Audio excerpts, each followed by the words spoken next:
Assalamualaikum warahmatullahi wabarakatuh. Nama saya Muhammad Safrianto Gobel. NIM saya 921420117. Saya ingin memberikan tugas UAS Statistika Ekonomi. Yang pertama, pengertian statistika, di mana statistika itu merupakan ilmu mengumpulkan, menata, menyajikan, menganalisis, dan menginterpretasikan data untuk membantu pengembalian keputusan yang efektif. Statistika itu suatu kumpulan angka yang tersusun lebih dari satu angka. Jenis-jenis statistika. Yang pertama yaitu statistika deskriptif, di mana ada penyajian data, ukuran pemasukan, ukuran penyebaran angka indeks, deret berkala, dan peramalan. Yang kedua, statistika induktif, di mana ada probabilitas dan teori keputusan, metode sampling, teori pendugaan, pengujian hipotesis, regresi, dan korelasi, yaitu statistika non-parametrik.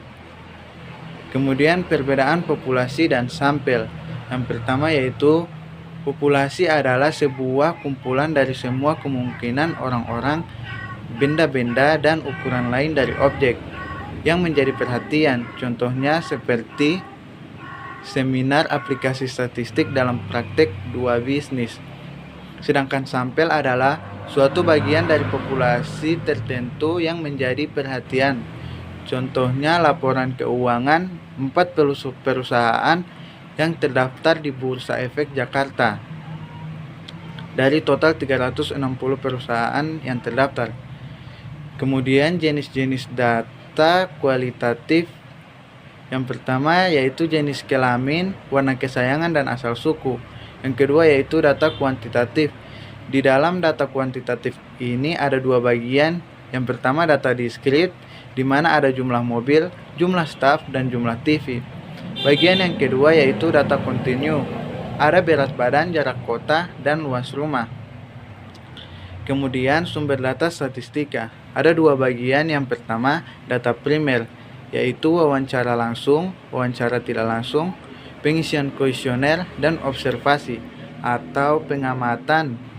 Data sekunder, data dari pihak lain yaitu BPS, Bank Indonesia, World Bank, IMF, dan FAO. Kemudian skala pengukur. Yang pertama di skala normal, angka yang diberikan hanya sebagai tabel saja. Contoh, pria sama dengan 1, wanita sama dengan 2, dan waria sama dengan 3. Yang kedua yaitu skala ordinal. Angka mengandung pengertian tingkat, contoh ranking 1, 2, dan 3. Ranking 1 menunjukkan lebih tinggi dari ranking 2 dan 3. Yang ketiga yaitu interval. Angka mengandung sifat ordinal dan mempunyai jarak atau interval. Contoh, saham sangat prospektif dengan harga 5.000 sekian sampai 6.000 sekian. Dua saham prospektif 4.000 sekian sampai 5.000 sekian. Yang keempat yaitu skala rasio. Angka mempunyai sifat nominal ordinal absolut dari objek yang diukur. Contoh pada 2012 inflasi Indonesia 4,2% dan inflasi Amerika Serikat. Kemudian penyajian data. Yang pertama pengertian distribusi frekuensi. Distribusi frekuensi adalah pengelompokan data dalam beberapa kategori yang menunjukkan banyaknya data dalam setiap kategori. Setiap data tidak dapat dimasukkan ke dalam 2 atau lebih kategori. Yang kedua yaitu tujuan distribusi. Frekuensi di mana tujuan ini untuk mengatur data atau belum dikelompokkan ke bentuk yang lebih rapi dan tanpa mengurangi inti informasi yang ada. Keuntungan pembuatan distribusi ada 3, yaitu pertama, akan bisa melihat nilai terbesar dan nilai terkecilnya. Yang kedua, terlihat letak konsentrasi data. Ketiga, data lebih terlihat rapi dan siap digunakan. Perhitungan distribusi frekuensi. Sebelum perhitungan distribusi frekuensi harus mengingat langkah-langkah. Yang pertama yaitu mengumpulkan data. Yang kedua mengurutkan data dari terkecil hingga terbesar, atau sebaliknya. Yang ketiga, membuat kategori kelas ataukah jumlah kelas. Rumusnya yaitu K sama dengan 1 tambah 3,3 log N dengan jumlah K dan N sama dengan jumlah data langkah. Berikutnya yaitu menentukan range atau jarak kelas. Nilai tertinggi R sama dengan nilai tertinggi dikurang nilai tengah, yang kemudian membuat interval. Rumusnya yaitu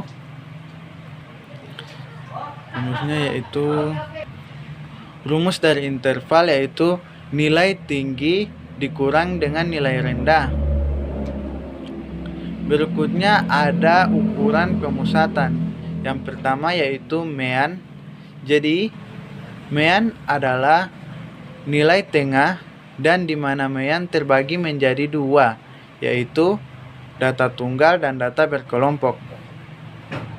Mean data tunggal adalah data yang disajikan satu persatu. Rumusnya yaitu X bar sama dengan X1 ditambah X2 ditambah X3 hingga seterusnya. Sedangkan mean data berkelompok adalah data yang menyajikan secara berkelompok. Rumusnya yaitu X bar sama dengan F kali X1 per 1 atau X bar sama dengan frekuensi kali tengah per jumlah frekuensi. Kemudian median. Median adalah ukuran tengah dari kelompok data yang telah diurutkan menurut besarnya. Median pun dibagi menjadi dua, yaitu median data tunggal dan median data berkelompok. Rumus median data tunggal yang pertama, jika N ganjil, maka MY sama dengan XN ditambah 12. Dan jika N genap, maka MR sama dengan 1/2. Sedangkan untuk median data berkelompok rumusnya yaitu ME sama dengan TB dalam kurung N per 2 dikurang FK per F. Kemudian modus. Modus merupakan ukuran data pemusatan yang didapatkan dari datun yang memiliki frekuensi terbanyak. Modus juga terbagi menjadi dua, yaitu modus data tunggal dan modus data berkelompok. Modus data tunggal memiliki data yang paling sering muncul atau data yang memiliki frekuensi yang paling banyak. Jadi cara menentukan modus data tunggal yaitu urutkan data untuk mengetahui data mana yang paling sering muncul, maka itulah modusnya. Yang kedua, modus data berkelompok, di mana keterangannya sama dengan TP bawah kelas. Modus atau ditentukan cari yang memiliki frekuensi tertinggi. P sama dengan panjang interval, D1 sama dengan selisih frekuensi kelas modus dengan kelas sebelumnya, dan D2 selisih frekuensi kelas modus dengan kelas sesudahnya. Kemudian pengukuran penyebaran. Yang pertama, perbedaan standar deviasi dan standar varian deviasi. Yang pertama, perbedaan standar deviasi dan varian standar deviasi adalah ukuran lain untuk penyebaran yang paling banyak digunakan. Semua gugus data dipertimbangkan sehingga lebih stabil dibandingkan dengan ukuran lainnya. Namun apabila dalam gugusan data tersebut terdapat nilai ekstrim, standar deviasi menjadi tidak sensitif. Standar deviasi menjadi tidak sensitif lagi, sama halnya seperti mean. Standar deviasi memiliki beberapa karakteristik, khususnya SD berubah apabila setiap unsur pada gugus datanya dikali atau dibagi. Analisis regresi dan korelasi sederhana. Yang pertama yaitu pengertian analisis regresi sederhana. Mengatur besarnya pengaruh dari suatu atau lebih variabel independen terhadap variabel dependen. Tujuannya adalah untuk memprediksi nilai variabel berdasarkan satu atau lebih variabel. Pengertian korelasi yaitu mengukur kekuatan atau bentuk arah hubungan linear antara dua variabel atau lebih. Pada analisis korelasi, tidak dibedakan antara variabel dependen dan independen. Koefisien korelasi dinyatakan dengan R atau hitung nilai koefisien terletak di antara. Contoh, judul penelitian regresi sederhana, yaitu metode Theil pada analisis regresi linier. Dan contoh judul penelitian korelasi sederhana yaitu hubungan antara minal dan prestasi. Sejarah dengan kesadaran sejarah siswa MAN Yogyakarta 3. Kemudian analisis regresi dan korelasi berganda. Yang pertama yaitu pengertian analisis regresi berganda adalah regresi di mana variasi atau turun sampai naiknya nilai suatu variabel terikat dianggap dipengaruhi atau dijelaskan oleh variasi nilai beberapa lebih dari satu variabel. Pengertian korelasi berganda adalah perluasan dari analisis korelasi sederhana. Contoh, penelitian regresi berganda yaitu pengaruh kerja keras dan kemandirian siswa terhadap hasil belajar matematika dan judul penelitian. Kemudian pengujian hipotesis. Yang pertama yaitu pengertian hipotesis. Hipotesis adalah pendapat yang kebenarannya masih diragukan. Yang kedua yaitu perbedaan hipotesis dan penelitian. Hipotesis statistika dan pertama hipotesis penelitian berupa pernyataan yang penuh dibuktikan kebenarannya, sedangkan hipotesis statistika berupa notasi sistematis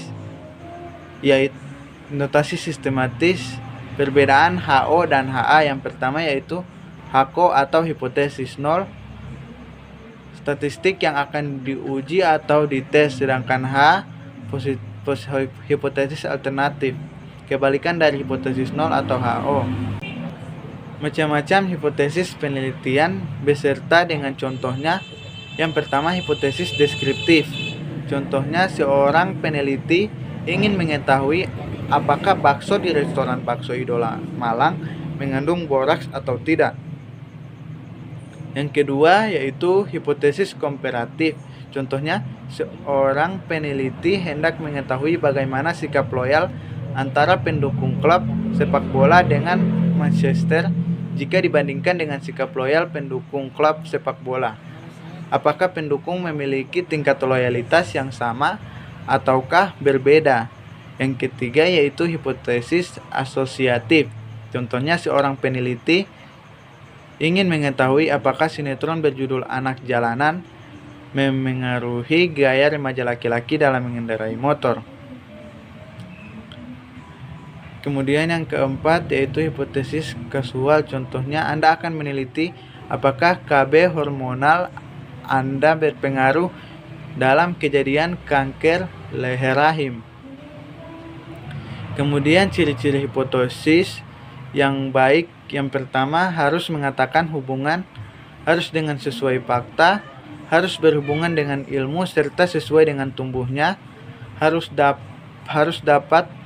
sederhana dan harus bisa menerangkan fakta.